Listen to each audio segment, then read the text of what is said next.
The last memento from her mother weighed heavier than lead in Rosalie May Sutton's pocket, a worn silver wedding band. The only thing left after the hunger year took everything else. She pressed her palm against the hidden pocket she'd sewn into her traveling dress, feeling the circle of metal through the fabric as the stagecoach lurched over another frozen rut in the road. "Bear Hollow? Next stop," the driver called from his perch, his voice cutting through the wind that whistled between the coach's wooden slats. Rosalie pulled her threadbare shawl tighter. 22 years had taught her that hope was a luxury she couldn't afford. Yet here she was, traveling west on nothing more than a letter from a stranger. Micah Holt, blacksmith, seeking household help. Room and board provided. References preferred but not required. The last line had decided her she had no references, no connections, nothing but calloused hands and a willingness to work.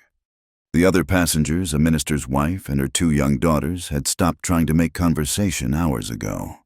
Rosalie didn't blame them. Her patched dress and Kansas dust marked her as clearly as any sign. Poor, desperate, the kind of woman who answered advertisements from unknown men in frontier towns. Through the coach window, she watched the landscape change from rolling prairie to pine-dotted foothills.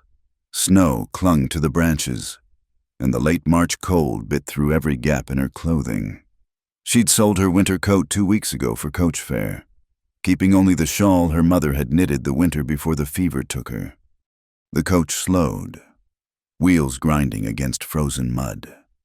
Bear Hollow appeared like a smudge of brown and gray against the white hills, a collection of wooden buildings huddled along a single main street, smoke rising from chimneys into the pewter sky. Smaller than she'd imagined. Lonelier, too. "This is your stop, miss," the driver said, already tossing down her single carpet bag before she'd even stood. The minister's wife clutched her daughters closer, as if poverty might be contagious. Rosalie climbed down, her legs stiff from the journey. The wind hit her immediately, sharp as glass, stealing what little warmth she'd hoarded during the ride. She picked up her bag, everything she owned fit inside it, with room to spare, and looked down the empty street. The letter had said to meet at the stage depot. She saw no depot, just a rough wooden platform and a crooked sign that might once have borne the town's name. A few men lounged against the nearest building, watching her with the lazy interest of those who had nothing better to do. She kept her eyes forward, her mother's voice echoing, "Chin up, back straight. Poverty's no reason to slouch. You the Sutton woman." She turned. The man who'd spoken stood apart from the others, and she knew immediately this was Micah Holt. Not from any kindness in his face, there was none, but from his hands. Massive, scarred things that spoke of forge work, the kind of hands that bent iron to their will. He was tall, broad-shouldered, with dark hair that needed cutting and a face that might have been handsome if it ever smiled. It didn't. "Yes, sir, Rosalie Sutton." He looked her over, taking in the patched dress, the thin shawl, the carpet bag that couldn't possibly hold enough to start a new life. His expression didn't change, no pity, no disappointment, just assessment. "Coach is late," he said finally. "Storm's coming. We should go." No welcome, no pleasantries. He turned and started walking, apparently expecting her to follow. After a moment's hesitation, she did. What choice did she have? The ring in her pocket pressed against her hip with each step, reminding her of her backup plan. If this didn't work, if he sent her away, she could sell it. Enough for a few weeks' lodging, maybe a coach ticket somewhere else. The thought made her sick, but hunger had a way of curing sentiment. They walked in silence through the town. She catalogued what she saw: a general store, a saloon already loud despite the early hour, a church with a crooked steeple. Women peered from windows as they passed, and she felt their judgment like fingers on her spine. A young woman, traveling alone, going to live with an unmarried man. She knew what they were thinking. The blacksmith shop sat at the town's edge, set back from the street, larger than she'd expected, with an actual forge area attached to a modest 2-story house. Smoke rose from the forge chimney, and she could hear the ring of metal on metal from within.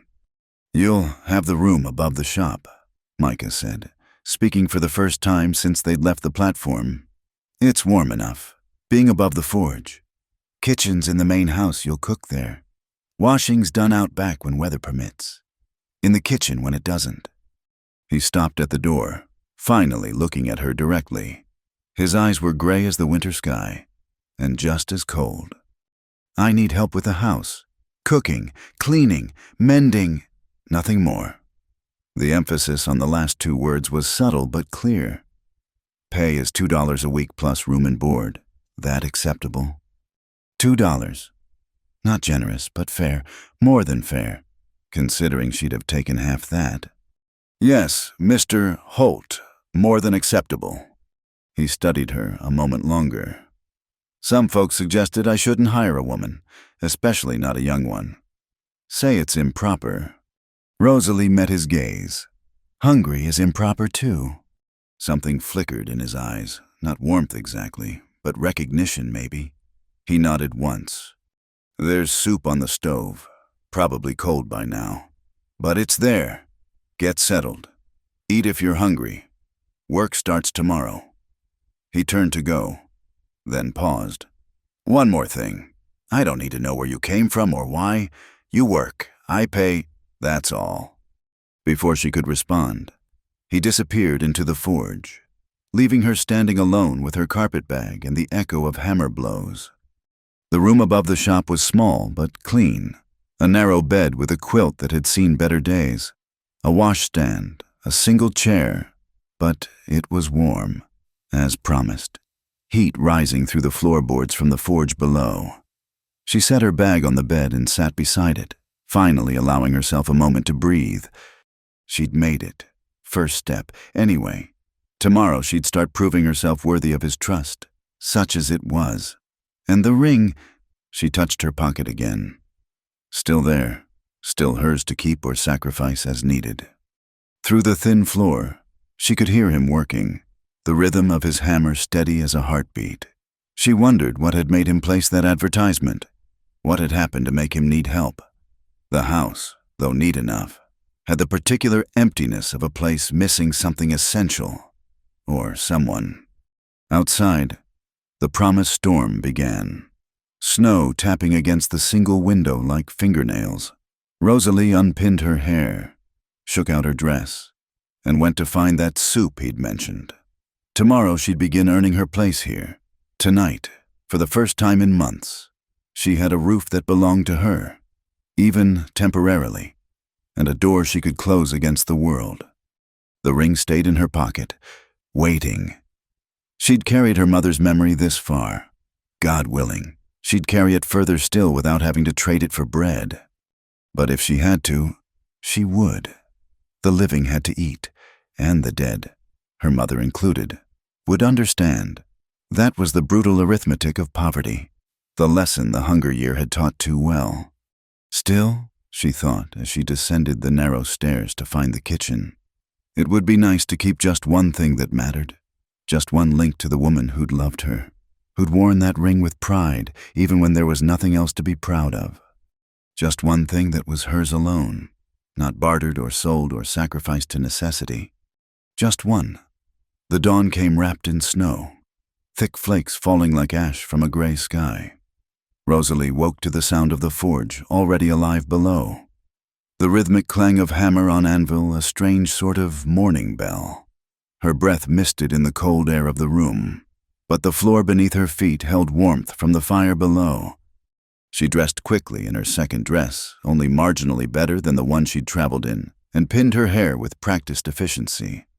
The small mirror above the washstand showed a face made sharp by too many lean months, but her eyes were clear. Ready. The kitchen she'd found the night before was already warm, a fire crackling in the stove. Someone Micah had been here before her. Fresh wood stacked beside the stove, water in the kettle. She found the coffee and set it to brewing, then investigated the pantry. Basic supplies. Nothing fancy. Flour, lard, salt pork, dried beans, a few withered apples. She could work with this. By the time Micah appeared in the doorway, she had biscuits in the oven and salt pork sizzling in the pan. He stopped short, apparently surprised to find his kitchen occupied and breakfast underway. "You're up early," he said. "So are you." She didn't turn from the stove. "Coffee's ready. Cups are—" "I know where my own cups are." But there was no real bite to it. He poured himself coffee, then stood awkwardly as if unsure whether to sit or leave. "Breakfast will be ready in 10 minutes. Rosalie said, "I assume you eat before the heavy work." "I usually just have coffee." Now she did turn. "Well, now you'll have a proper meal. Can't work iron on an empty stomach." He looked like he might argue, then simply nodded and sat at the scarred wooden table. They didn't speak while she finished cooking, but the silence wasn't entirely uncomfortable. When she set the plate before him biscuits, fried pork. The last of the apples sliced thin, he stared at it as if he'd forgotten what a real breakfast looked like. "Thank you," he said quietly, and began to eat with the focused attention of a man relearning a forgotten habit. Rosalie busied herself with cleaning, trying not to watch him too obviously. In daylight, she could see him better, younger than she'd first thought, maybe 30. His face had the weathered look of someone who'd known grief, lines that had nothing to do with age carved around his eyes and mouth. When he finished eating, he pushed the plate away carefully, as if it were something precious. "I'll be in the forge till noon," he said. "Then I have deliveries to make around town." He hesitated. "You'll need supplies for the house. Make a list. I'll take you to Henderson's store tomorrow." "I can go myself." "Tomorrow," he repeated, and she heard the finality in it. Protection or control. She couldn't tell yet. After he left, she explored the house properly. It was bigger than it appeared from outside, well-built but neglected in small ways. Dust in corners, windows that needed washing, curtains that hadn't been cleaned in God knew how long. In the front room, she found what she'd suspected the touches of a woman's hand, now faded, embroidered pillows growing dingy, a quilt folded over a chair back, small china figures on the mantel. The whole house felt like held breath, waiting for someone who wasn't coming back. She started with the kitchen, scrubbing it from ceiling to floor, then the front room, taking down curtains to wash, polishing windows until they gleamed. She worked with the focused energy of someone who'd learned that busy hands kept dark thoughts at bay. When her stomach reminded her about lunch, she made a simple soup with beans and salt pork, leaving it to simmer for when Micah returned. It was mid-afternoon when she heard voices from the street. She looked out the clean window to see a small crowd gathered near the forge. Her stomach tightened. Trouble already. But no, they were customers, she realized. Men needing horseshoes, tools mended, ironwork done. Micah stood in the forge doorway, that same closed expression on his face, but he nodded as they spoke. Took their orders. Professional. Distant. "That her—" She heard the question clearly, saw heads turn toward the house, toward her. She stepped back from the window but kept listening. "Yep, from Kansas. Johnny said came alone on the stage. Mighty young to be keeping house for a man alone. Now, Frank, don't start. Micah's decent. You know that. Decent men don't usually." "Usually what?" Micah's voice cut through the chatter like a blade through butter. Cold. Dangerous. "You got something to say about my household arrangements." Frank. Silence. Then mumbled apologies. Shuffling feet. The crowd dispersed, but Rosalie knew they just moved their gossip elsewhere. By evening, the whole town would have opinions about Micah Holt's new housekeeper. When he came in for supper, she had the soup ready, fresh bread beside it. He ate in that same careful way, as if remembering how, finally, he spoke. "You'll hear talk in town, about you being here." "I heard some already." He looked up sharply. "From the window. They don't trouble to lower their voices. I should have warned you. Some folks here have nothing better to do than jaw about their neighbors. Rosalie shrugged. Every town's got those folks. I've been talked about before. It doesn't bother you. She met his eyes. Being bothered is another luxury I can't afford. Mr. Holt, I need this job. What people say about it doesn't change that. He studied her for a long moment. Just Micah. Mr. Holt was my father. All right, Micah. The name felt strange on her tongue. Too familiar, but he'd offered it. You cleaned the front room. Not a question. Yes, I hope I didn't move anything important. Just cleaned. No, it needed doing. He pushed back from the table. I'll be in the forge for a while yet. Got orders to fill. She watched him go, broad shoulders bent as if carrying more than their share of weight. Through the evening, she heard him working, the ring of metal constant as a heartbeat. She finished her chores, prepared things for morning, then climbed to her room. From her window, she could see the forge glowing in the darkness, sparks flying up like stars being born. She thought about those voices in the street, the assumptions they'd made. Let them talk. She'd survived worse than gossip. Still, as she prepared for bed, she found herself touching the ring in her pocket again, her safety net, her last resort, in a town already suspicious. How long before someone decided she was too much trouble, before Micah decided the talk wasn't worth it? She'd seen it before. Decent men who'd rather do without help than weather the storm of propriety. But there'd been something in his voice when he'd confronted that frank fellow. Not defense of her exactly, but defense of his right to make his own choices. Maybe that would be enough. Outside, snow continued to fall, muffling the world in white silence. Somewhere in town, she knew tongues were still wagging. The mysterious woman from Kansas, the blacksmith's questionable decision. What would come of it all? She pulled the thin curtain across the window and climbed into bed.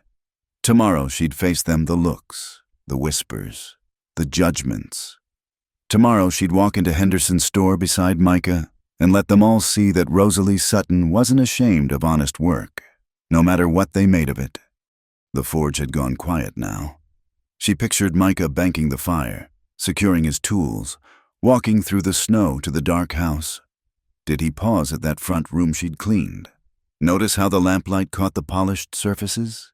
Did he appreciate having a warm meal waiting? Or was it just another reminder of what he'd lost? Questions without answers. But then, she had plenty of her own. They were two strangers sharing a roof, each carrying griefs the other couldn't guess at. Maybe that was enough common ground to build on. Maybe not. Time would tell, as time always did. She fell asleep with her hand on her pocket, the ring beneath her fingers like a promise or a key to a door she hoped she'd never have to open. The days settled into rhythm like iron cooling into shape. Morning coffee before dawn. Breakfast as the sun crept over the mountains. The constant ring of the forge marking time like a blacksmith's clock. 2 weeks passed before Rosalie realized she'd stopped jumping at every sound. Stopped waiting for Micah to tell her she wasn't needed after all. They lived in the same house like two shadows that never quite touched. She learned his patterns: coffee black, no sugar, dinner at 6 sharp, Friday afternoons for bookkeeping that left him scowling at ledgers. He learned hers too, she supposed, though what he thought of them remained locked behind that stone face. The curtains were what changed things. She'd taken them down from the front room windows to wash, those faded things that had hung there gathering dust since before her time. The lye soap and washboard did their work, but when she went to hang them back, the fabric tore like old paper in her hands. Oh! The sound escaped before she could stop it. Disappointment sharp as winter wind. What's wrong?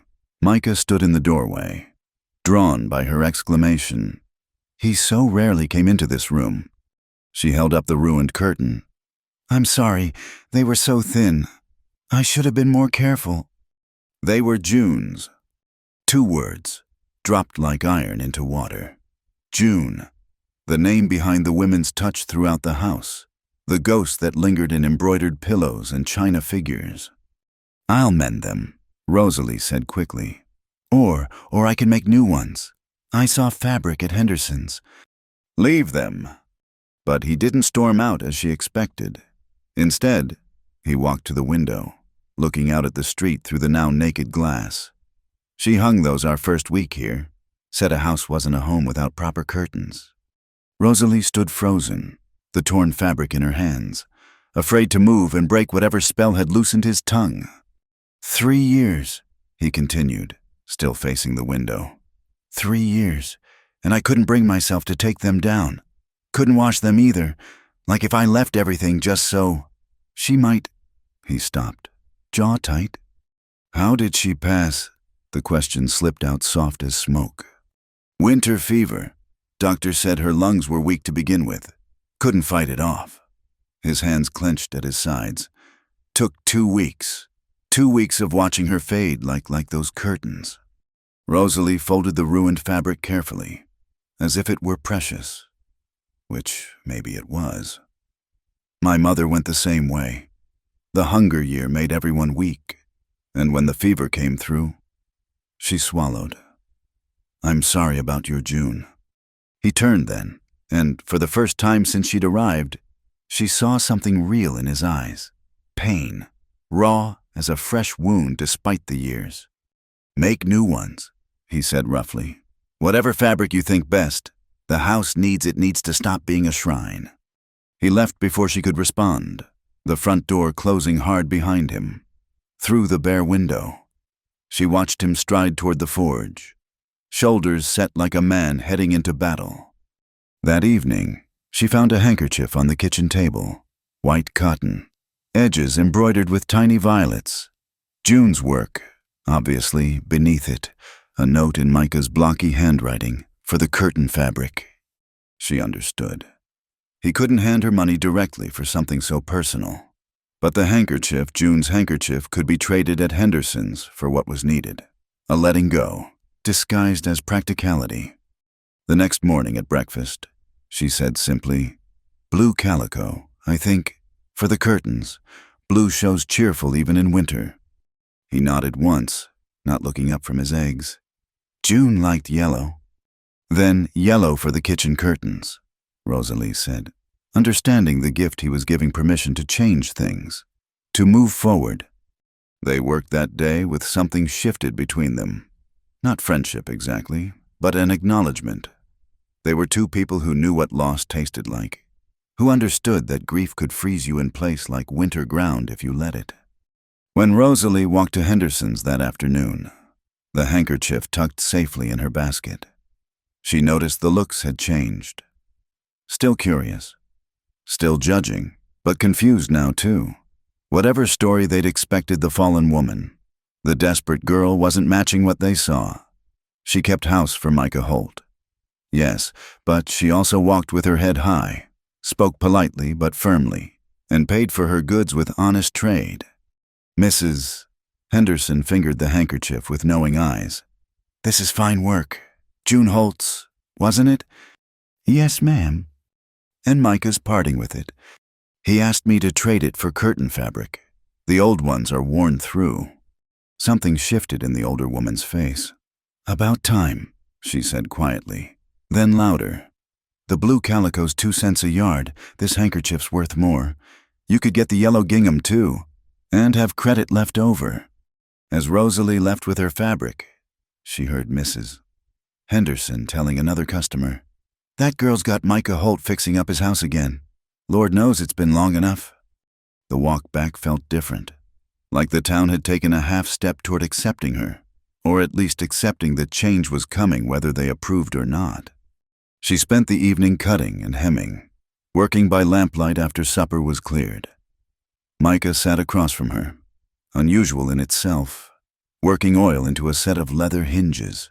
They didn't talk, but the silence had warmth to it now, like a banked fire. "You sew well," he said eventually. "My mother taught me, said a woman who could make and mend would never starve." She bit off a thread. "She was wrong about that, but the skills stood me well anyway." June couldn't sew worth a damn, Micah said, then looked startled at his own words. She tried. Lord, she tried. But everything came out crooked. What was she good at? A ghost of a smile touched his mouth. Talking. That woman could talk the ears off a brass monkey. And laughing. She could find something funny in anything. The almost smile faded. The house got too quiet after. Rosalie kept her eyes on her stitching. My mother sang while she worked. Hymns, mostly. But sometimes old songs from her grandmother, after she died. I couldn't bear music for months. Do you sing now? Sometimes, when I forget to be sad. They lapsed back into silence. But it was different now. They'd cracked open their griefs just enough to let a little air in, a little light, not healed, not by far, but no longer festering in the dark. When she held up the finished curtain to check the hem, Micah said, Blue suits the room. Wait till you see them with sunlight coming through. Haven't had sunlight in that room for 3 years, he said quietly. Be good to see it again. That night, Rosalie folded June's torn curtains carefully and placed them in the bottom of her trunk. Not thrown away that seemed wrong, but retired with dignity. Tomorrow she'd hang the blue calico, let light back into the front room. Tomorrow the house would look different, feel different. Change by inches, she thought. That's how you survived grief, not by great leaps or sudden transformation, but by tiny steps forward, new curtains, a shared confidence, a smile that almost was. She touched the ring in her pocket. Habit now more than need. Still there, still hers. But for the first time since arriving in Bear Hollow, she didn't calculate its worth in terms of escape money. Maybe she wasn't just keeping house for Micah Holt. Maybe they were both keeping house for each other. Two battered souls trying to remember what home felt like. Maybe that was enough reason to stay. The storm arrived on a Tuesday evening, sudden and fierce as a wounded animal. Rosalie had seen it building all day, the way the mountains disappeared behind a wall of gray. How the birds went silent, the air growing heavy and still. By supper, the first fat flakes were falling. By full dark, the world had vanished into white. Going to be a bad one, Micah said, banking the forge fire higher than usual. Sometimes we get snowed in for days. Hope you laid in enough supplies. They had food enough. She'd made sure of that. But as the wind picked up, shrieking around the corners of the house like something alive and angry, she thought about the dwindling coal bin, the stack of firewood that had seemed so substantial that morning. How long do these storms usually last? This kind, 2 days, maybe 3. He frowned at the frost already forming inside the windows. We'll need to keep the fires going all night, take turns feeding them. By midnight, the temperature had plunged so far that ice formed on the water bucket in the kitchen. Rosalie wrapped herself in every shawl she owned and still shivered. When she went to add wood to the stove, she found the bin nearly empty. I'll get more from the shed, Micah said. But when he opened the back door, snow poured in like a living thing. The path to the woodshed had vanished. In its place, drifts higher than a man's waist. He forced the door shut, ice in his beard. Can't reach it. Not in this. They looked at each other. The mathematics of survival clear to both. What wood they had might last the night, maybe into morning. But if the storm continued, we'll burn furniture if we have to, he said grimly. Not June's china cabinet, Rosalie said without thinking. I mean, not the things that matter. He studied her for a long moment. No, not those. They spent the night huddled in the kitchen, the warmest room, feeding the stove with miserly handfuls of wood. Neither slept. They sat at the table, wrapped in quilts, playing cards by lamplight to pass the time. He taught her a game called Casino his mother had known. She taught him one her father had played in the mining camps. Somewhere past 3 in the morning, with the storm howling like the end of the world, Rosalie's hands started shaking, not from cold, from the memory of another winter, another night when the fuel ran low, the hunger year, when they'd burned everything they owned and it still wasn't enough, when her mother had grown so still, so cold. "Rosalie." She blinked, found Micah watching her with concern. Real concern. Not the distant politeness she'd grown used to. "I'm sorry, I was remembering." "The hunger year." She nodded, unable to speak past the tightness in her throat. "Tell me." So she did, sitting there in his kitchen while the storm raged. She told him about that terrible winter when the crops failed and the government promises turned to ash, about burning furniture, books, anything that would hold flame, about her mother growing weaker, the fever that came when they had nothing left to fight it with. "She gave me her wedding ring the night before she died," Rosalie said, the words coming harder now. "Said to sell it if I needed to, but only to someone worthy of it. I think she was fevered by then, not making sense. But I kept it.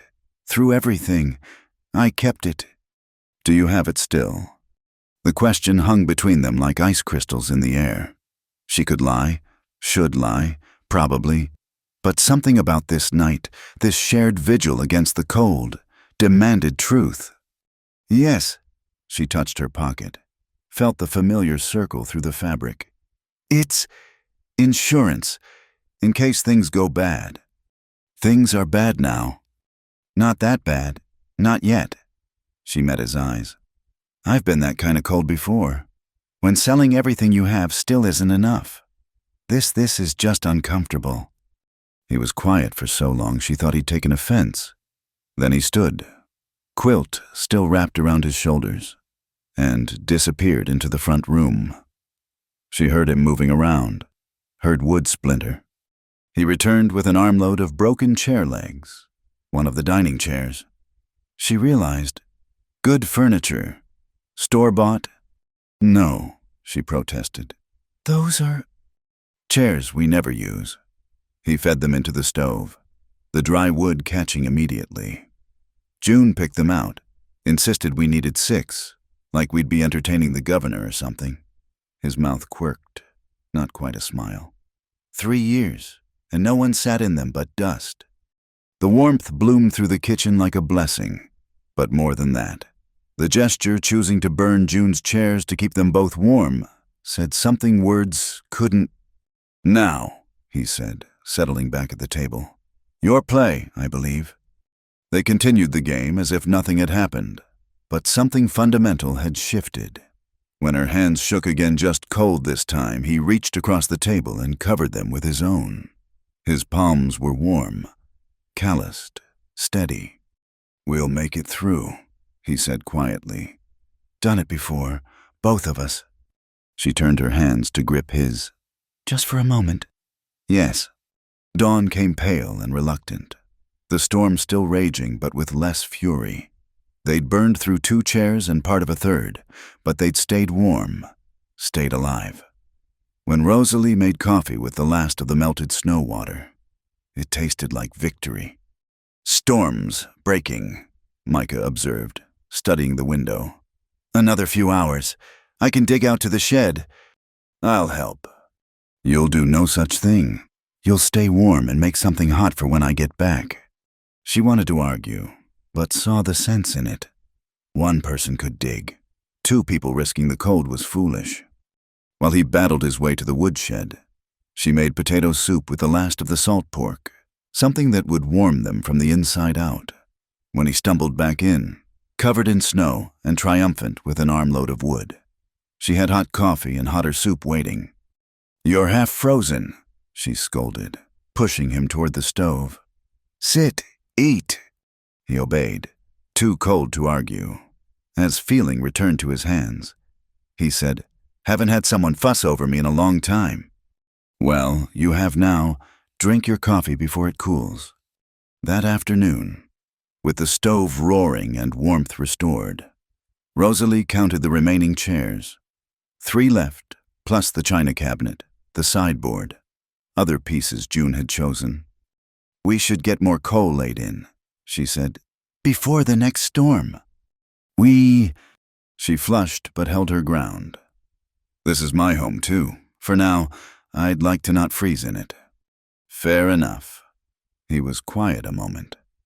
"Rosalie, About your ring. What about it? Just keep it.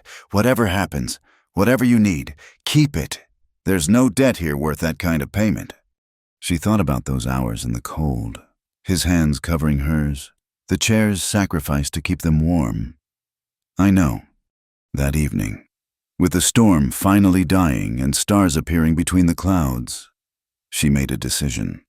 From her trunk, she pulled out a small wooden box she'd carried from Kansas. Inside, wrapped in cloth, lay the ring, her mother's ring, worn thin but still solid, still true. She didn't put it on, that seemed like too much, too soon, but she set the box on the dresser where she could see it, instead of hiding it in her pocket like escape money. Insurance was for people who expected the worst. Maybe it was time to stop expecting the worst. Maybe it was time to start expecting something better. Something like home. Through the floor, she could hear Micah banking the fire for the night, making sure they'd stay warm. Taking care. Tomorrow they'd deal with the snow, the damage, the need for more fuel, but tonight they were warm and fed and safe. It was enough. More than enough. It was good. Spring came late to Bear Hollow that year, creeping down from the mountains like a cautious animal. By April, the snow had finally retreated to the highest peaks, and the main street turned to mud that could swallow a boot hole. It was on one of those muddy afternoons that the whispers started fresh. Rosalie first heard them at Henderson's store, buying thread to mend Micah's work shirts. 2 women by the pickle barrel. Voices pitched to Carrie. 6 months now. She's been living there, without a ring on her finger or a promise made. Poor June must be rolling in her grave. Rosalie kept her eyes on the thread display, selecting colors with careful attention while her cheeks burned. Mrs. Henderson cleared her throat loudly, but the damage was done. Walking home, mud squelching beneath her boots. She noticed how conversations stopped when she passed, how women pulled their children closer, how men looked at her with speculation that made her skin crawl. That evening, she served supper in silence, the words from the store echoing in her mind. Micah noticed he noticed most things these days, but didn't press. They'd learned to read each other's moods over the months, when to speak and when to let quiet do its work. It wasn't until she was washing dishes that he finally asked, "What happened?" "Nothing." "Rosalie." She set down the plate carefully, not trusting her hands. "They're talking again, about us, about how it's not proper, me being here." "Let them talk. It's different now." She turned to face him. "When I first arrived, I was a stranger, a temporary scandal, but 6 months, they expect things to be settled by now, one way or another." He stood abruptly, chair scraping. "What they expect is none of my concern." "It should be. This is your home, your reputation." "My reputation." His laugh was bitter as winter wind. "My reputation was ruined the day I let June die." The words hung between them like ice. Rosalie had learned not to argue when he talked this way about June's death, as if he could have stopped the fever by force of will alone. "That's not true, and you know it." "Isn't it? Ask anyone in town. Micah Holt, who couldn't keep his wife alive, who shut himself up for 3 years rather than face—" He stopped, jaw tight. Rather than face what? Nothing. Forget it. But she couldn't forget it. As the days passed, the whispers grew louder. At church, which she attended alone, Micah having long since stopped going, the minister's wife took her aside. "Dear Mrs. Paulson said, her voice kind but firm, "You must see how this looks. A young woman, unmarried, keeping house for a widower. Perhaps it would be best if you found other arrangements. I have employment here, honest employment." "Of course, dear, but sometimes what's honest isn't what's wise." Rosalie walked home with her head high, but doubt gnawed at her. Maybe they were right. Maybe staying was selfish, caring more about her own security than Micah's standing in the community. That night, she barely touched her supper. "You're thinking of leaving." Micah's statement cut through her thoughts like a blade. How did you looked at the stage schedule in the newspaper. Twice. She hadn't realized he'd noticed. I don't want to cause you trouble. You don't cause me anything. He pushed his plate away. This is about the talk, isn't it, Mrs.? Paulson got to you. She means well. She means to manage everyone's life according to her notions of propriety. He stood, pacing to the window. You know what's improper, a man eating alone every night, a house falling to dust because he can't bear to touch anything. That was improper. Micah. No. He turned to face her. You want to leave. I won't stop you. But don't do it for them. Don't let their wagging tongues drive you off. The next morning brought Tom Morrison to their door. Rosalie recognized him as one of the prominent ranchers, a man whose opinion carried weight. He asked to speak with Micah privately, but voices carried through the thin walls. It's for your own good. Holt and hers, people are starting to say things. People have always said things. This is different. There's talk of asking the minister to intervene, of making it a matter for the town council. The town council has no say in who I employ. They do if it's a matter of public morality. Rosalie heard a sound like a fist hitting wood. Get out! Think about it. Holt. Either make an honest woman of her or send her on her way. Those are your choices. Like it or not. After Morrison left, Micah didn't come in for lunch. The sound of his hammer rang from the forge with unusual violence. Rosalie went about her chores mechanically. Morrison's words echoing make an honest woman of her. As if she were dishonest now. As if her work, her integrity, her careful maintenance of proper boundaries meant nothing because she lacked a ring on her finger. That evening, she made a decision. After supper, while Micah worked on his ledgers, she went upstairs and retrieved the wooden box. The ring lay inside, patient as always. Her mother's ring, saved for someone worthy of it. She descended the stairs slowly, heart hammering. This wasn't how she'd imagined it. But then, nothing about her life had gone according to imagination. Micah. He looked up from his figures. What's wrong? She set the box on the table between them. I need to tell you something. His eyes went to the box, wariness crossing his features. This is my mother's wedding ring, she said quietly. The only thing of value I own. I've carried it since Kansas, keeping it for... She swallowed. Keeping it as insurance, security, a way out if things went bad. Rosalie. Let me finish. She opened the box, revealing the worn silver band. Morrison was right about one thing. We can't go on as we are. The town won't let us. So I'm offering you a business arrangement. His face went very still. What kind of arrangement? Marriage. In name only, if that's what you prefer. To quiet the talk. To make things proper in their eyes. She pushed the box toward him. I'll give you this as collateral, to show I'm serious, that I won't run off and leave you to explain to the town. The silence stretched like taffy. Micah stared at the ring as if it might bite him. You'd marry me to stop gossip. I'd marry you to keep my position, to keep my home. She forced herself to meet his eyes. I'm good at this work. We manage well together. Why should town gossip destroy something that works? And this ring, consider it a deposit on my promise to be a good wife, in whatever way you need me to be. He reached for the box slowly, but instead of taking the ring, he closed the lid and pushed it back toward her. No. The rejection hit like a physical blow. I understand. I'll pack my things. No. His hand covered hers on the box. I mean no to the ring, no to collateral, no to deposits on promises. Then, if we marry, if it won't be a business arrangement, and you won't pay me with your mother's ring like I'm buying something at market? His gray eyes held hers, intense as a storm. You keep that ring, keep your dignity, keep the right to leave if you choose, marriage or no marriage. But the town... Damn the town! The profanity shocked them both. I'm tired of living for what the town thinks. June would have hated what I became. Shut up in this house like a monk, afraid to move forward. So what do we do? He was quiet for a long moment. What do you want, Rosalie? Not what stops the gossip. What do you want? The question hung between them like morning mist.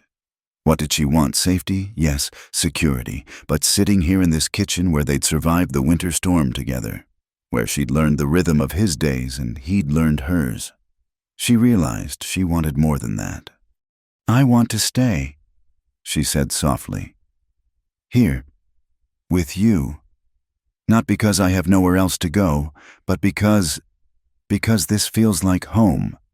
Something shifted in his face, a wall crumbling brick by brick. It feels like home to me too. Has for a while now. Then maybe we should make it official. For us, not for them.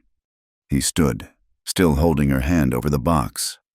Keep the ring, Rosalie. If we do this, you'll have a new one. One that's yours, not borrowed from the past. Can you afford? I'm a blacksmith. I'll make it myself. A ghost of a smile touched his mouth. Might not be pretty, but it'll be strong. It'll last. Like us, she thought but didn't say. Built for endurance, not for show. Is that a yes? It's a maybe. I need time to think, to pray on it. He squeezed her hand gently. But either way, you stay. The town can hang their opinions in the outhouse where they belong. That night, Rosalie put the wooden box back in her trunk, but she felt lighter than she had in months. Not because Micah had proposed he hadn't, not really, but because he'd refused her ring. Refused to take her mother's memory as payment for anything. Keep your dignity, he'd said, as if dignity was something she possessed, something worth preserving. Tomorrow, the town would whisper, Mrs. Paulson would purse her lips. Morrison would shake his head. But tonight, in this house that had become home, two damaged people had found something worth more than propriety. They'd found the possibility of choosing each other. Not from desperation or duty, but from something that might, given time and tenderness, grow into love. It was enough to build on. More than enough. It was a beginning. Martha O'Brien ran the fabric shop with the efficiency of a field general and the gossip network of a telegraph operator. She was also, Rosalie had learned over the months, one of the few people in Bear Hollow who spoke to Micah with genuine warmth rather than pity or judgment. So when Martha appeared at their kitchen door on a May morning, flour sack in hand, Rosalie knew this was no ordinary social call. Brought you some of my sourdough starter, Martha announced, bustling inside without waiting for invitation. Thought you might like to try something besides plain biscuits. That's kind of you, Rosalie said, accepting the jar. She'd learned to read Martha's tactics. The woman never arrived without purpose. Coffee, if it's made. Martha settled herself at the kitchen table like a hen on a nest. Where's himself this morning? Shoeing horses for the Garrett Ranch. Good. Gives us time to talk plain. Rosalie poured coffee with hands that wanted to tremble. About what? About June Holt. The name hung in the air like smoke. Rosalie sat slowly, gripping her cup. I knew her. You see, knew her before Micah did, when she was June Perkins, fresh off the stage from Ohio. Martha's weathered face softened with memory. Pretty little thing, sweet as sugar candy, and fragile. Lord, that girl was fragile. Micah said she died of winter fever. That's true enough, as far as it goes. Martha sipped her coffee thoughtfully. But June was dying long before that fever came. Some people aren't made for this hard country. She tried. I'll give her that. Tried to be what Micah needed, what the town expected. But you could see her fading month by month, like a flower transplanted to the wrong soil. Rosalie waited, sensing more to come. The summer before she died, she came to me, asked if I knew any way to avoid having children. Martha's voice dropped. Said she was terrified of bringing a baby into this world, terrified she wouldn't be strong enough. What did you tell her? The truth, that children come when they come, and we manage as women always have. Martha's sharp eyes fixed on Rosalie. She cried like her heart was breaking, said Micah wanted a family, deserved a family, but she could barely keep herself upright, let alone care for a baby. Rosalie thought of the china figures on the mantel, the delicate touches throughout the house, June trying to make a home while feeling herself drowning. When the fever came, Martha continued, I think she was almost relieved. Micah fought to save her, wore himself to bones trying, but June had already let go. Why are you telling me this? Because that man carries guilt that isn't his to bear, thinks he failed her, when the truth is she was never meant for this life. Martha leaned forward. And because you're different. You've got steel in your spine. Girl, I saw it the first day you walked into my shop. Proud as you please despite those patched clothes. I'm not trying to replace? Of course you're not. Can't replace what's gone. Can only build something new. Martha's hand covered Rosalie's. June was a sweet child who needed tending. You're a woman who tends others. That's the difference Micah needs, whether he knows it or not. The shop door slammed, making them both jump. Micah stood in the doorway, face dark as thunder. Martha, didn't expect to find you here. Just brought some sourdough starter. Martha rose smoothly, unruffled by his glare. I'll be going. You do that. After she left, Micah stood rigid, staring at the spot where she'd sat. How much did you hear? Rosalie asked quietly. Enough. He yanked out a chair, sat heavily. She had no right. She cares about you. She talks too much. He rubbed his face with both hands. What else did she say? Rosalie chose her words carefully. That June was sweet, that she tried, that she wasn't made for this life. And that I killed her with it. No. Rosalie's voice came sharp. That's not what she said at all. Might as well have. He looked up, and she saw the raw wound Martha's words had reopened. June begged me to take her back east that last summer.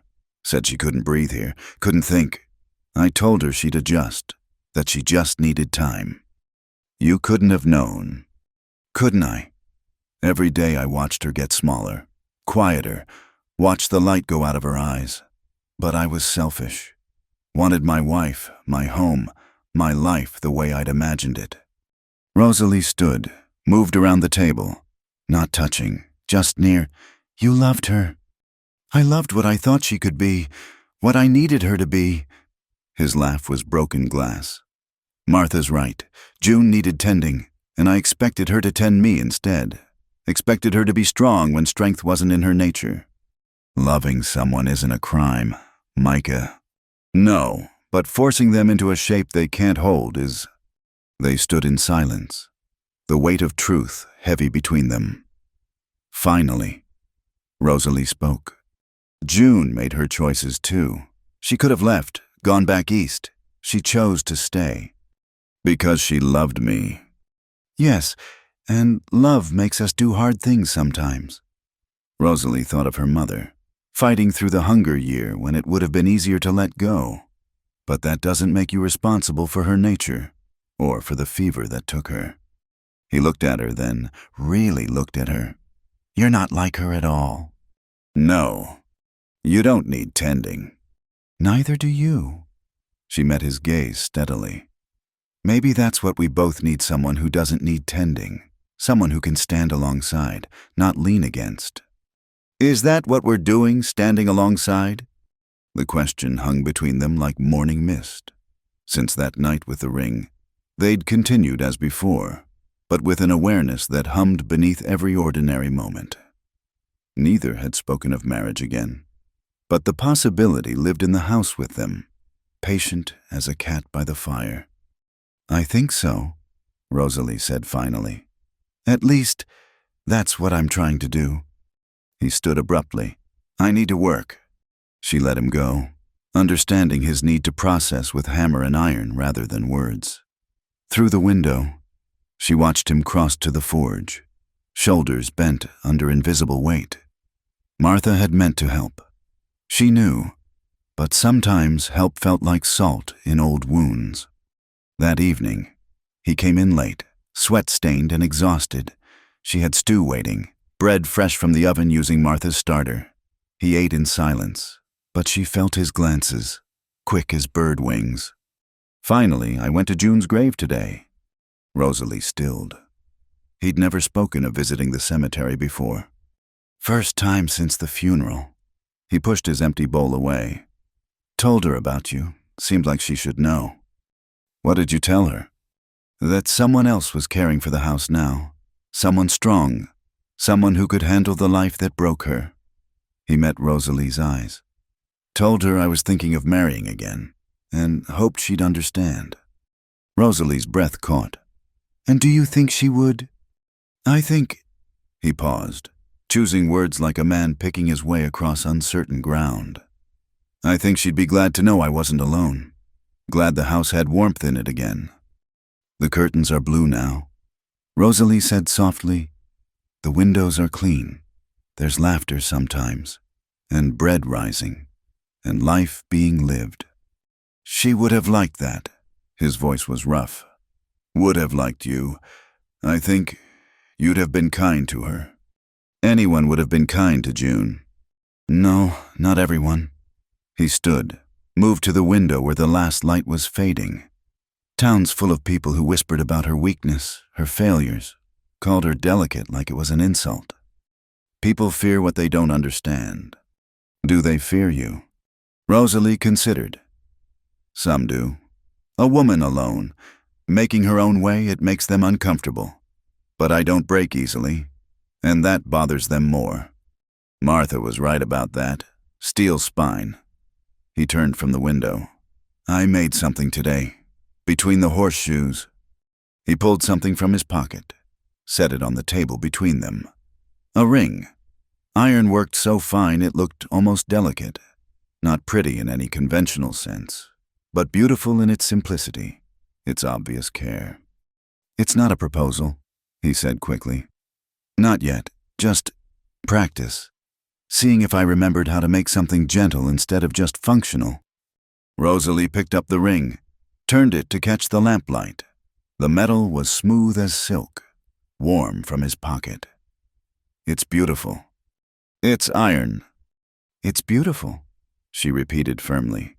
June had gold. I assume... Store-bought, ordered from a catalog. He grimaced. This is all I know how to make. Then this is what I'd want. The words slipped out before she could stop them. He went very still. Would you? A ring made by your hands, shaped by your skill, yes. She set it carefully back on the table. When you're ready. If you're ready. I'm getting there. He picked up the ring, turned it in his fingers.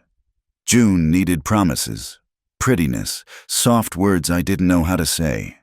What do you need? Rosalie. The question Martha had really been asking. She realized, not what June had needed, but what she needed. What kind of marriage could they build on the ashes of the old? Truth, she said after a moment. Work to share. A partner. Not a keeper. Someone who sees me as I am, not as they wish I was. I see you. Simple words, but weighted with meaning. Have for a while now.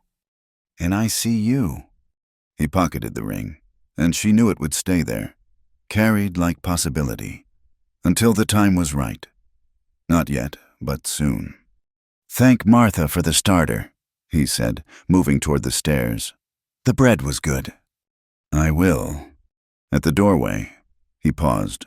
Rosalie June's grave. It looked peaceful, settled, like maybe she's resting easier now. Maybe she is. Maybe we all are, he said quietly, and climbed the stairs to his room. Rosalie sat alone in the kitchen, thinking of June Perkins, who became June Holt, who tried so hard to bloom in soil that couldn't nourish her, thinking of Martha's words about building something new. Tomorrow she'd return the flour sack, thank Martha for the starter and the harder gift of truth. Tomorrow she'd face the town's whispers with her steel spine straight. But tonight, she thought of an iron ring carried in a blacksmith's pocket, waiting for the moment when two people scarred by loss might choose to build something new together, not replacing what was gone, but creating what could be. Strong as iron, gentle as bread rising, real as truth spoken in a lamplit kitchen. It would be enough, more than enough. It would be theirs. The accident happened on a Thursday, late in the afternoon when the forge was at its hottest. Rosalie was in the garden, tending the vegetables she'd coaxed from the reluctant soil, when she heard the crash, then silence, then Tom Morrison's boy running, yelling for help. She dropped her hoe and ran, skirts hiked up, dirt still on her hands. A crowd had already gathered at the forge entrance, their faces telling her everything she needed to know before she pushed through. Micah lay on the floor, blood pooling beneath his left hand. The heavy hammer had slipped later. They'd find the handle was cracked, had finally given way after years of use. His hand was crushed, fingers bent at angles that made her stomach turn. "Get Doc Henderson," someone said, but Rosalie was already kneeling beside Micah, pressing her apron against the wound to slow the bleeding. His face was gray with pain, jaw clenched so tight she feared he'd crack teeth. "Don't try to move," she said, fighting to keep her voice steady. "Doctor's coming." "My hand," his voice was raw. "Can't feel." "Hush, save your strength." Doc Henderson arrived in what felt like hours, but was probably minutes. He took one look at the hand and shook his head slightly, but said only, "Let's get him to the house." 4 men carried Micah on a plank, Rosalie holding his good hand the whole way. In the kitchen, Doc Henderson worked with grim efficiency, cleaning, setting what bones he could, wrapping the mangled hand in white bandages that bloomed red almost immediately. "The smallest 2 fingers are crushed beyond saving," he said quietly while Micah dozed under the influence of laudanum. "They'll have to come off, or the rot will set in. The others, time will tell.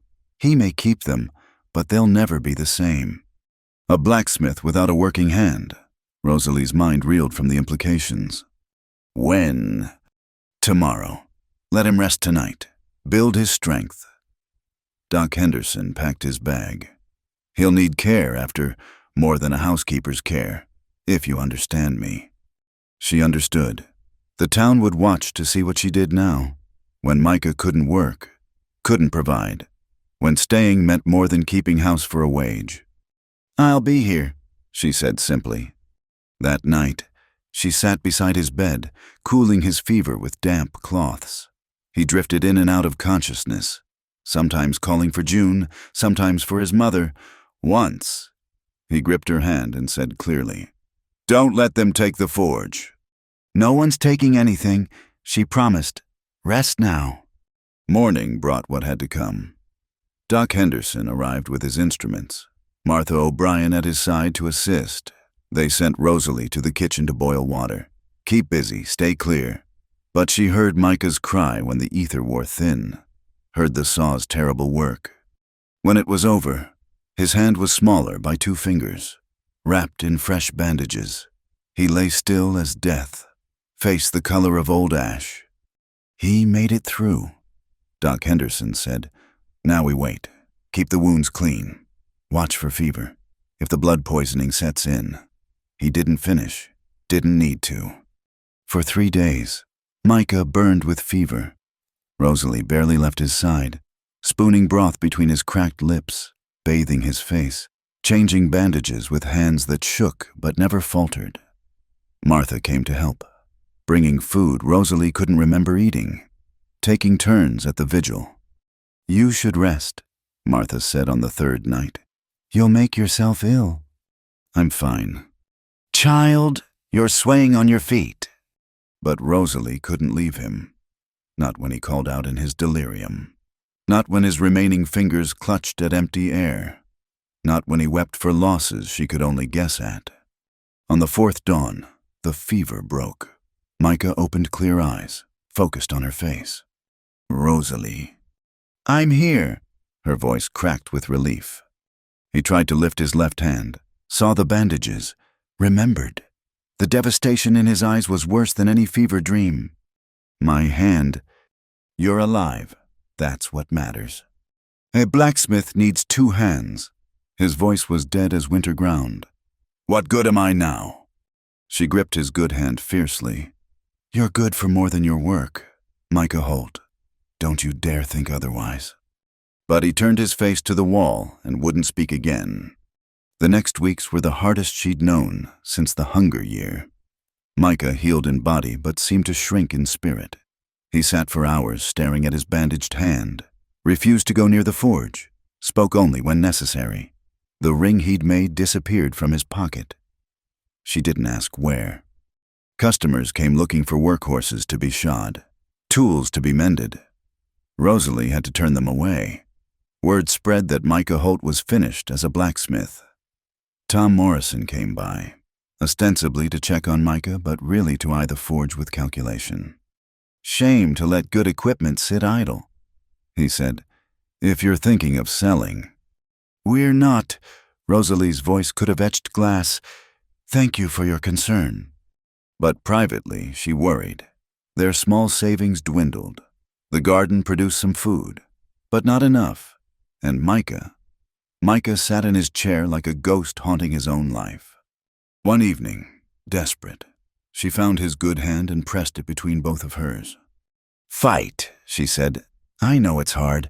I know everything seems lost, but fight. For what? His voice was hollow. Can't work, can't provide, can't even make you a proper ring now. I don't care about rings. You should. He pulled his hand away. You should leave. Rosalie, find someone whole, someone who can give you the life you deserve. The life I deserve. She stood, anger flooding through her. You think I stayed here through your fever because I was worried about what I deserve? You think I changed those bandages and spooned that broth because I was calculating my prospects? Why then? Because She stopped, the words too big, too soon. Because you'd have done the same for me. Would I? Yes. No hesitation. Yes, you would. He looked at her then. Really looked at her. The forge is all I know. That's not true. You know iron. Yes. But you know more than that. You know how to be steady, how to be kind, how to make someone feel safe in a hard world. June never felt safe. June was frightened of her own shadow. I'm not June. She knelt beside his chair. And you're more than your work. You're the man who burned chairs to keep us warm, who made curtains matter again, who carried an iron ring in his pocket like hope. That man had 2 good hands. That man has 1 good hand and 1 healing hand and a perfectly good brain and heart. She stood. I'm going to heat soup. You're going to eat it. Tomorrow. We figure out what comes next. But that night, she heard him moving around downstairs. The next morning, she found him at the kitchen table with paper and pencil, drawing with his right hand, awkward sketches of hinges, latches, simple mechanisms. What are you doing? Thinking. He didn't look up. Jonas Miller was here yesterday while you were at market. Needs new hinges for his barn doors, complex ones, weight-bearing but smooth action. Can you make them? Not alone. He finally met her eyes. But maybe I could direct someone else, if they had steady hands and weren't afraid of heat. Hope flickered like forge fire. Someone like me. You'd burn yourself, ruin your hands. My hands have been ruined by lye and scrubbing for years. What's a few more scars? It's not women's work. Neither was traveling alone to answer a stranger's advertisement. Neither was surviving the hunger year. She pulled out a chair, sat across from him. Teach me. Rosalie. We need the money. The town needs a blacksmith. And you need to stop feeling sorry for yourself and start fighting back. She softened her voice. Let me help. Let me be your hands until you are healed enough to guide them. He stared at his sketches for a long moment. Then, you'd need proper gloves, leather apron. Can't work the forge in skirts.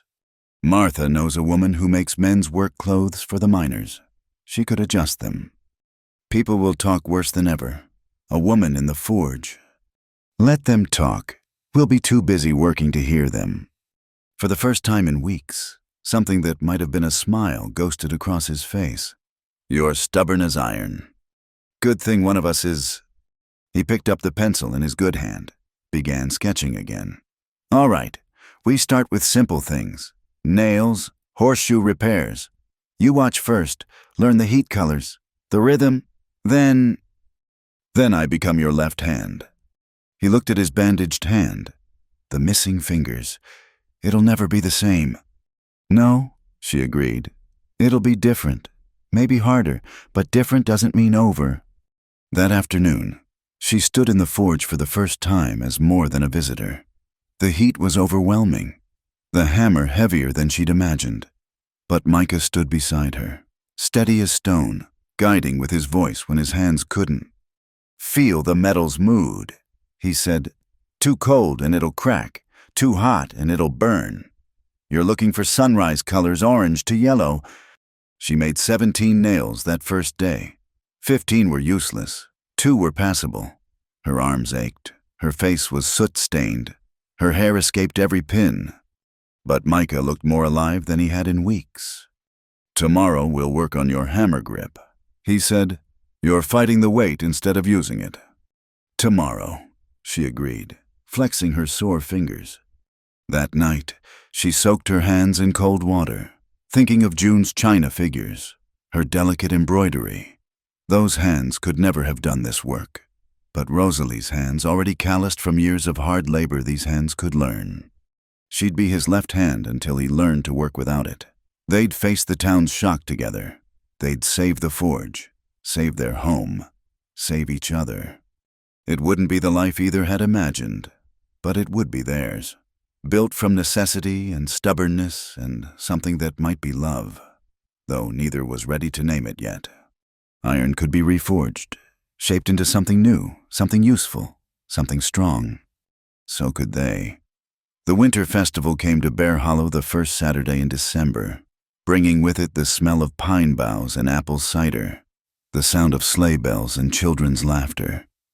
Main Street transformed overnight lanterns strung between buildings, rough wooden stalls selling everything from knitted mittens to carved toys, the church choir practicing carols that drifted on the cold air like snowflakes.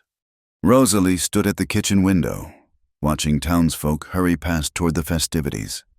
6 months had passed since the accident.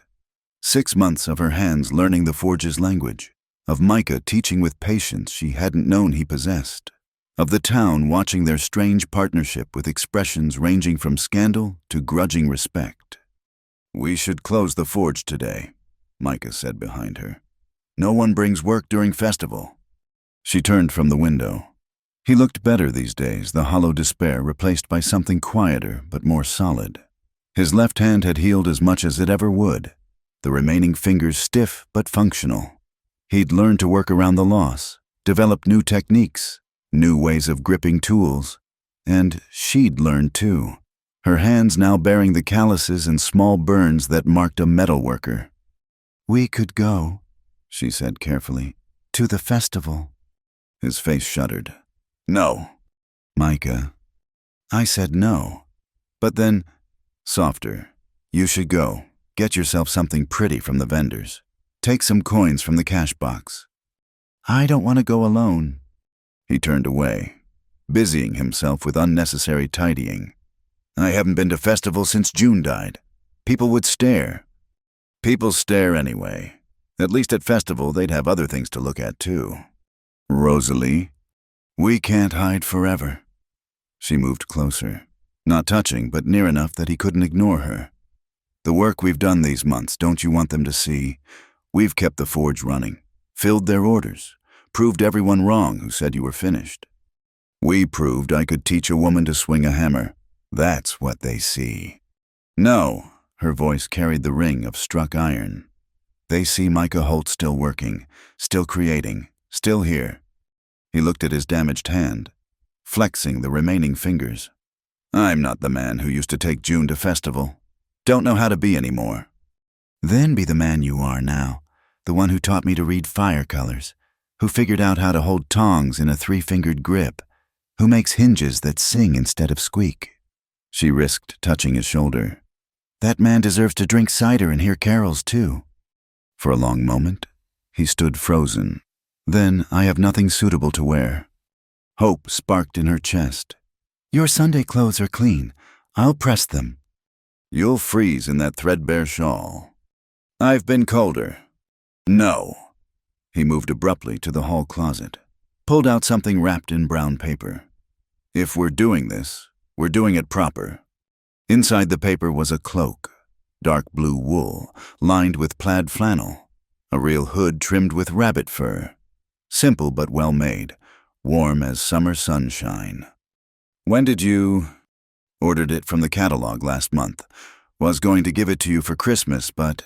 He shrugged, embarrassed. Can't have you catching cold at festival. She stroked the soft wool, throat tight with emotion. In all their months together, it was the first real gift he'd given her. Not wages, not necessities, but something chosen with care. It's beautiful. It's practical. It's both. She looked up at him. Thank you. Well, better get dressed then, before I come to my senses. An hour later, they walked down Main Street side by side. Rosalie wore her new cloak over her best dress, the one she'd made from the yellow gingham, bright as hope. Micah had brushed his coat and trimmed his beard, looking almost like the man she'd first met at the stage stop, but with something indefinably different, harder and softer at once, like iron worked in fire. The crowds parted as they passed, conversation stuttering to a halt. Rosalie felt the weight of eyes, heard the whispers starting. But then Martha O'Brien's voice cut through clear as a bell. Rosalie, Micah, come see my quilts. And just like that, the spell broke. Martha drew them to her stall, chattering about batting and stitching.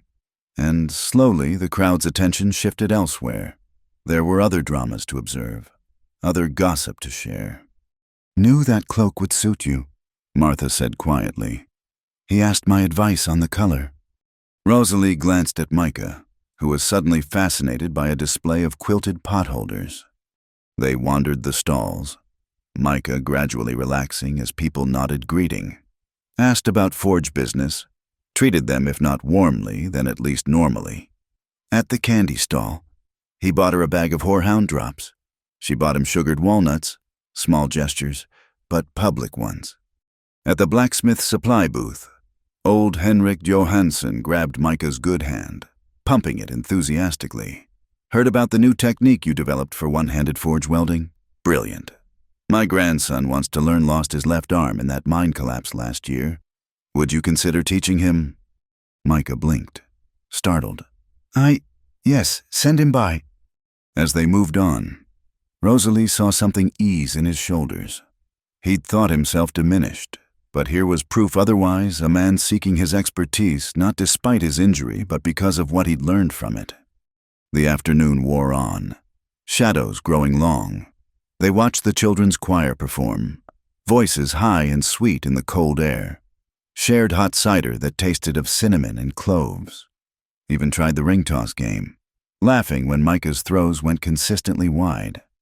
Depth perception's off, he explained, but he was smiling. Really smiling, for the first time in months.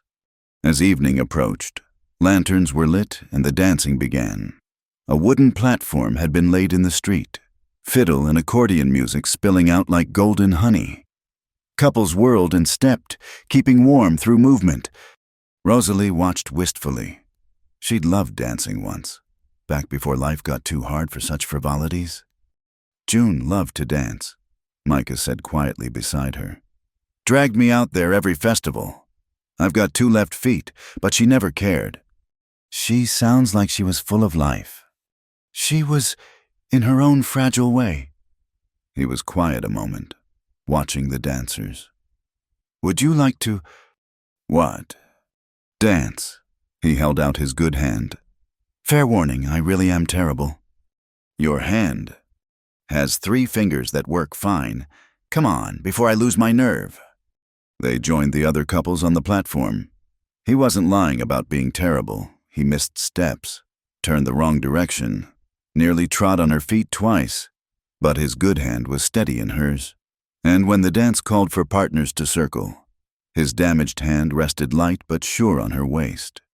One dance became two, then three.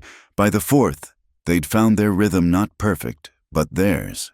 The other dancers gave them space, and if people watched, Rosalie didn't care.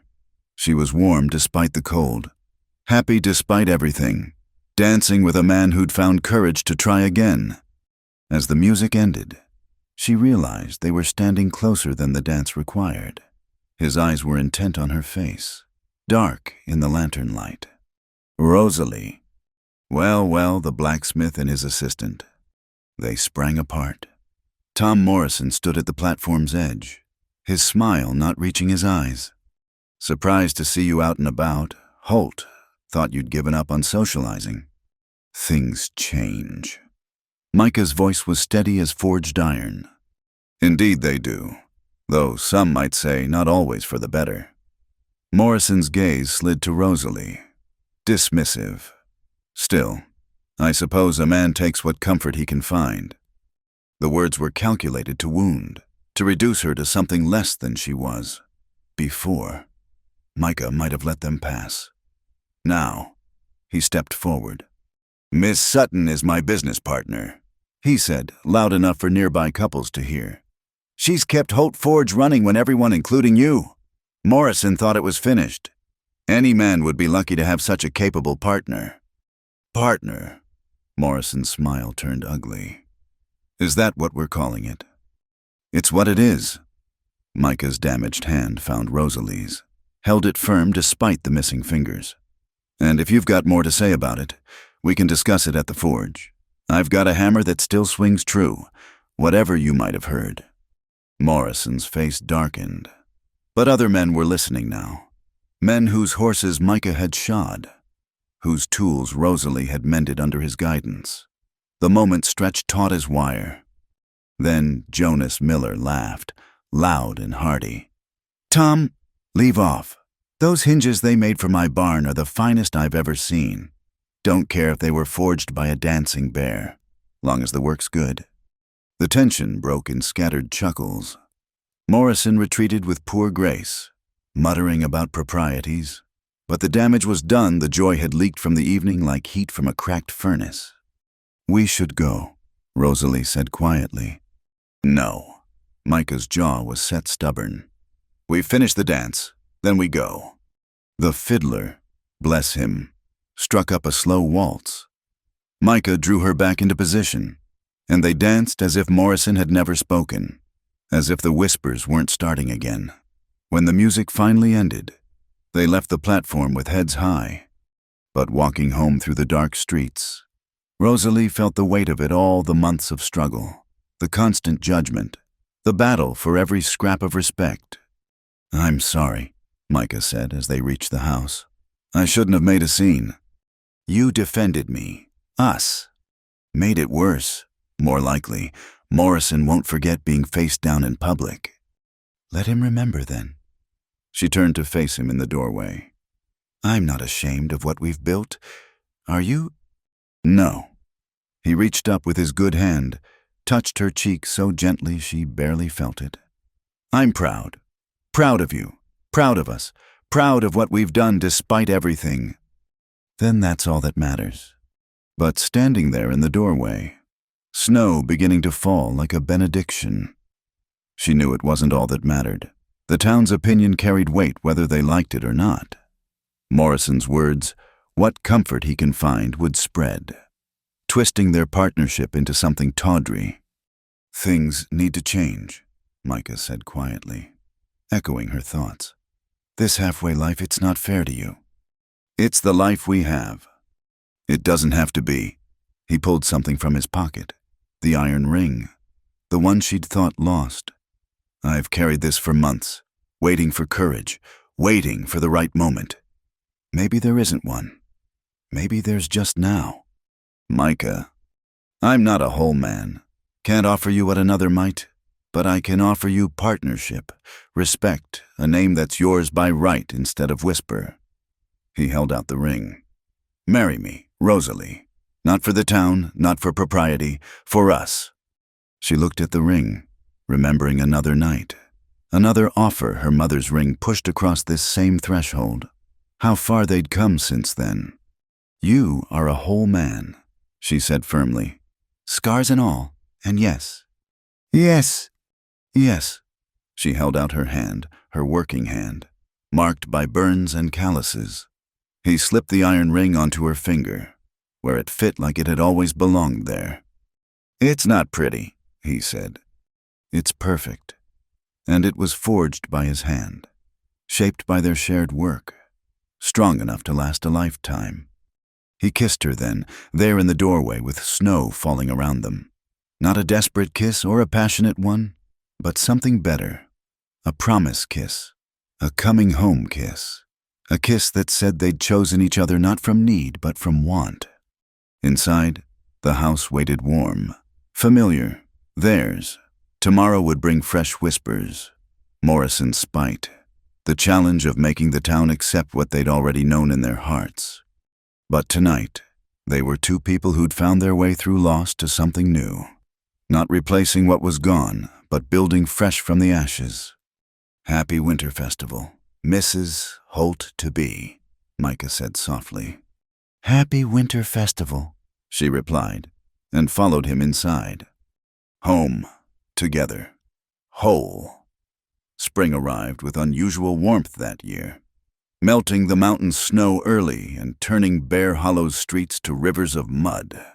But inside the kitchen of the Holt house, Rosalie barely noticed the weather. She stood at the table, hands trembling slightly as she pulled her mother's ring from its wooden box for the second time since arriving in Bear Hollow. 3 months had passed since the winter festival, since Micah had placed his iron ring on her finger. 3 months of planning a simple wedding, of facing down Morrison's continued spite, of working side by side in the forge as partners in every sense. The ceremony was set for next week, just them, Pastor Williams and Martha as witness, simple, honest, real. But this morning had brought a letter. She read it again, though she'd already memorized every word. From a lawyer in Kansas City, her father's brother and uncle she'd never known existed had died wealthy and without children.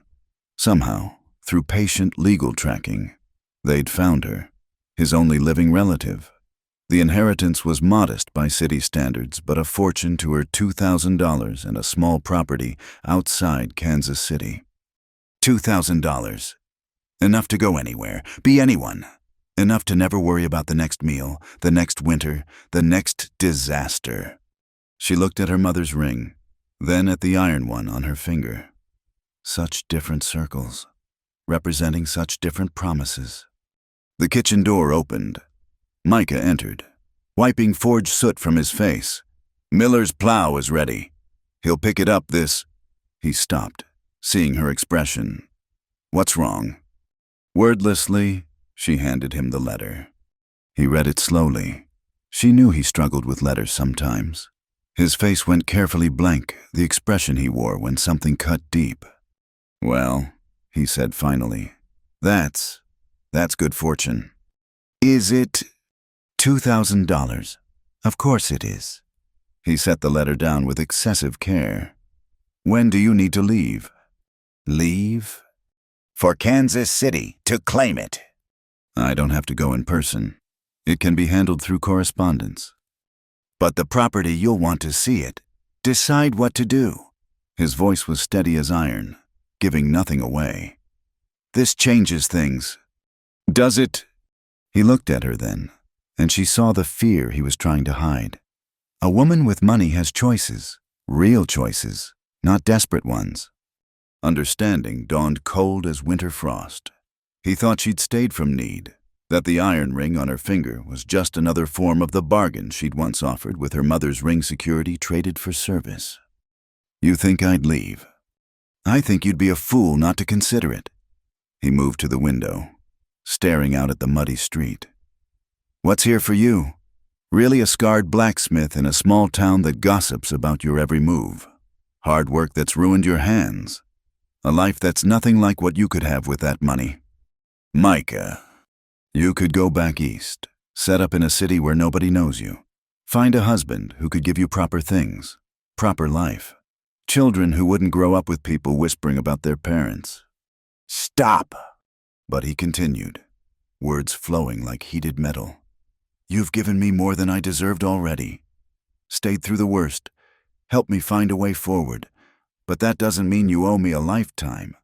Not when you have real choices now. Stop! Louder this time. When he turned, she was holding out both rings, her mother's silver and his iron. What are you doing? What I tried to do once before, but you wouldn't let me. She set both rings on the table between them. I'm choosing Rosalie. No, you listen now. She straightened, finding the steel spine Martha had once praised. You said I'd be a fool not to consider leaving. Well, I've considered it, for about 30 seconds. And here's what I decided. She picked up her mother's ring, the one that had traveled so far, survived so much.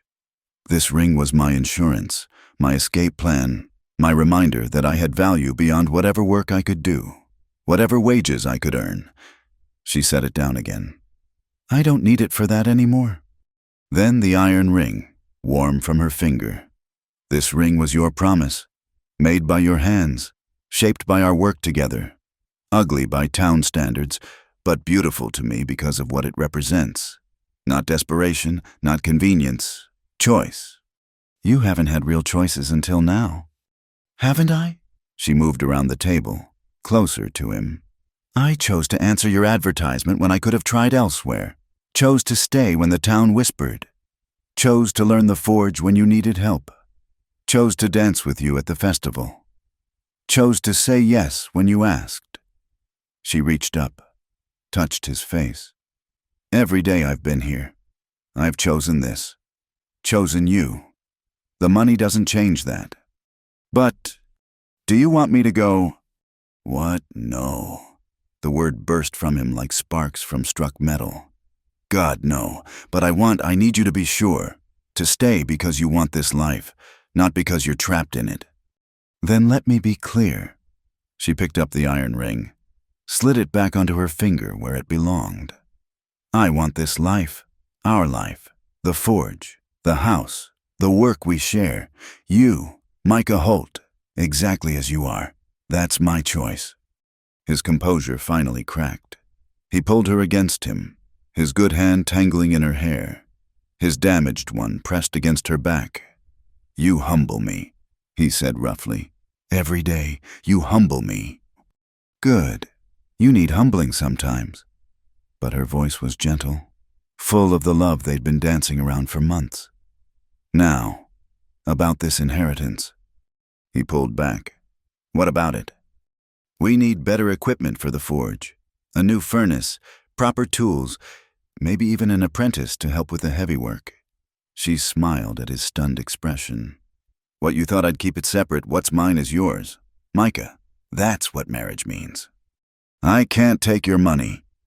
Our money, and you're not taking it. We're investing it in our business, our future.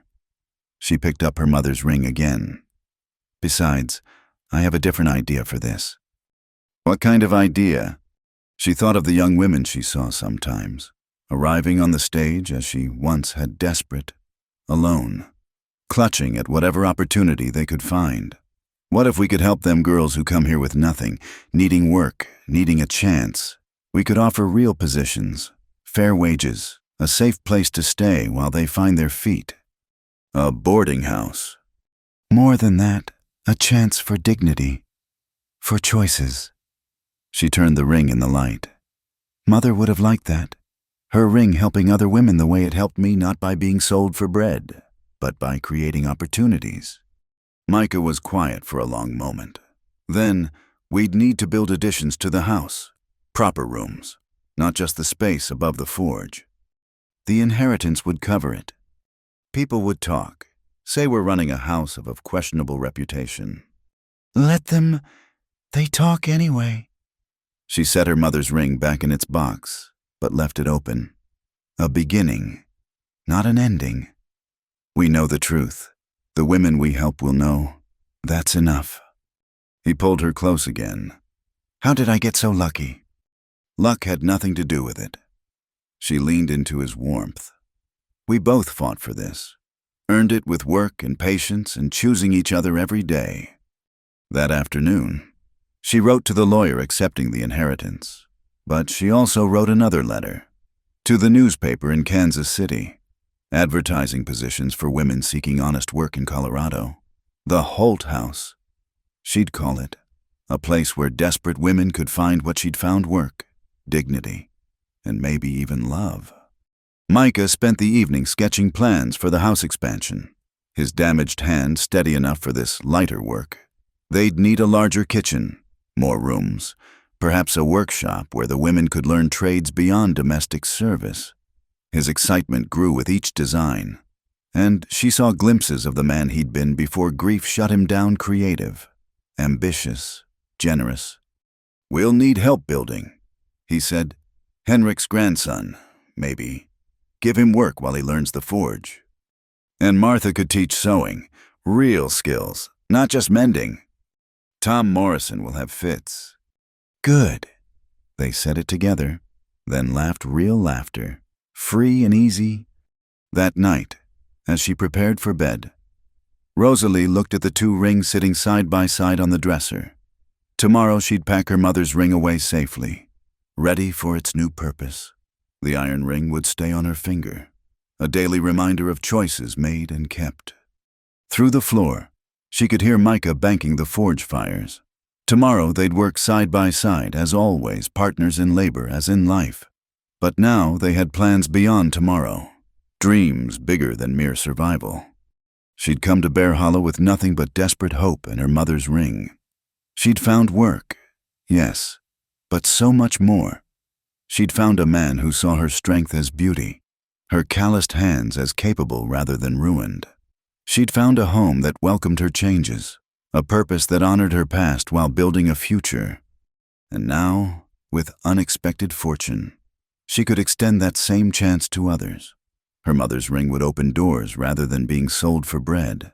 The cycle of desperation could break, replaced by something better: choice, dignity, hope. Thank you, she whispered to her mother's memory. For the ring, for the strength, for everything that led me here.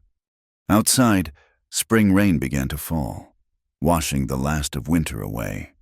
Tomorrow would bring new challenges, new possibilities, but tonight she was exactly where she chose to be: home, loved, whole. The iron ring caught the lamplight as she moved, ugly and beautiful at once, perfect in its imperfection, strong in its simplicity, like the life they were building, like the love they'd forged in the fire of necessity and choice. Like them. The morning of their wedding dawned clear and bright, unusual for April in Bear Hollow. Rosalie stood before the mirror in her room, soon to be their room, wearing her best dress, the yellow gingham she'd sewn with hope but no real expectations. Martha had insisted on adding lace to the collar and cuffs, transforming simple into special. You look lovely, Martha said, pinning small wildflowers in Rosalie's hair, like sunshine after a long winter. Through the window, they could see people gathering, not the whole town many still disapproved, but more than expected. Jonas Miller and his wife, Henrik Johansson with his grandson, Doc Henderson, the families whose tools and horses had been mended by Holt Forge through its darkest months, people who valued work over whispers. Nervous? Martha asked. No, and surprisingly, she wasn't. I've already chosen him 100 times. Today just makes it official. Downstairs, she found Micah in his Sunday best, the iron ring he'd made for himself glinting on his hand. He'd trimmed his beard, fought his hair into submission. When he saw her, his face transformed with something that might have been wonder. Beautiful, he said simply. You clean up well yourself. Ready. She took his offered arm, his good one, though she wouldn't have minded the other. I've been ready for months. They walked to the church together. No fanfare, no procession. Just two people who'd found each other through loss and work and choice. Pastor Williams waited at the altar, Bible in hand, smile genuine. He'd been one of the few to defend them to the gossipers, reminding his flock that judgment belonged to God alone. The ceremony was brief but heartfelt. When Pastor Williams asked if anyone objected, the church door opened. Rosalie's heart stuttered, expecting Morrison or some other troublemaker. But it was three women, travel-worn and uncertain, clutching carpet bags, the first responses to their advertisement. "We're sorry," one whispered. "We're looking for the Holt House for work." "You've found it," Rosalie said, turning from the altar. "Please, sit. You're just in time to witness the beginning." Micah's hand found hers, squeezing gently. She knew what he was thinking. Only Rosalie Sutton would interrupt her own wedding to welcome desperate women. But his eyes held only warmth, only pride. The women sat, confusion giving way to something like hope as they realized what they were witnessing. Pastor Williams cleared his throat and continued. When Micah placed the iron ring on Rosalie's finger, a new one, delicate as his damaged hands could make it, one of the women wiped away tears. "You may kiss your bride." Their first kiss as husband and wife was brief, appropriate for public viewing, but Micah whispered against her ear, "Welcome home, Mrs. Holt." "I've been home for a year," she whispered back. "Now it's just official." After the ceremony, they returned to the house, the Holt House, now in truth. Martha had organized a small reception.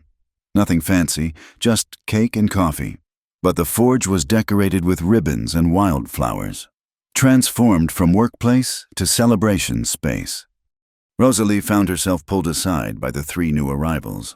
Agnes, barely 18, fleeing a bad situation back east. Sarah, widowed with no family to turn to. Clara, whose factory job had disappeared when she refused the foreman's advances. "Is it true?" Agnes asked hesitantly. "Fair wages and honest work?" "More than that," Rosalie promised. "Training, if you want it. The chance to learn trades, build something of your own." She showed them her calloused hands. "The small burns from forge work. These hands have value beyond washing and mending. Yours can too." Across the room, she caught Micah demonstrating his adapted grip to Henrik's grandson, showing how limitation could become innovation. The young man listened intently, hope replacing the despair that had clouded his features since losing his arm. "That's your husband?" Sarah asked, watching the interaction. "Yes. He seems kind. He is also stubborn, occasionally brooding, and absolutely terrible at dancing." Rosalie smiled. "But he saw me as a partner when the rest of the world saw a servant. That matters." As evening fell, the guests gradually departed. The three women were settled in the newly finished rooms above the expanded workshop. Simple spaces, but clean and private luxury for women who'd been sleeping in station corners and alleyways.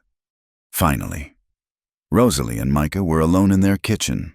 The iron stove glowed warm. Dishes from the reception stacked for morning. Normal, domestic, theirs. "So," Micah said, pouring coffee with his adapted grip, "how does it feel to be Mrs. Holt?" "Like being Miss Sutton, but with better legal standing." She accepted the cup, noticed he'd remembered exactly how she liked it. "And you, how does it feel to be married to a woman who interrupts her own wedding to hire staff?" "Like being married to Rosalie." He sat across from her. Their usual spots. Wouldn't want it any other way. They sat in comfortable silence, the kind that comes from truly knowing another person. Finally, Micah spoke again. "I went to June's grave yesterday." Rosalie stilled. He rarely spoke of such visits. "Told her about you, about us, about what we're building here." He studied his coffee. "I think she'd be glad. She always felt guilty that she couldn't be stronger, couldn't give me the life she thought I wanted. Knowing that her leaving made space for something else, something that fits better, I think that would ease her." She loved you, wanted you happy. Yes, and I loved her, in my way. But we were mismatched, like trying to forge iron and gold together. Pretty idea, but they need different heats, different handling. He looked up at Rosalie. You and I, we're both iron. We understand the same fire. She reached across, took his damaged hand in both of hers. Iron's not pretty, but it lasts. It lasts, he agreed.